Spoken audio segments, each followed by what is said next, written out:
ஆத்தங்கர முல்லா மொட்டு பூத்துருச்சி வெக்க விட்டு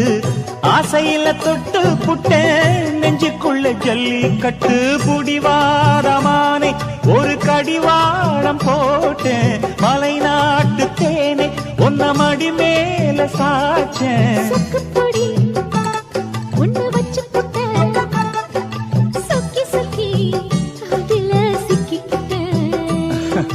கிச்சிலி சம்பா குத்தி எடுத்தே மொச்ச குழம்பும் வச்சு எடுத்தே ஆமாடி அதுக்காகத்தான்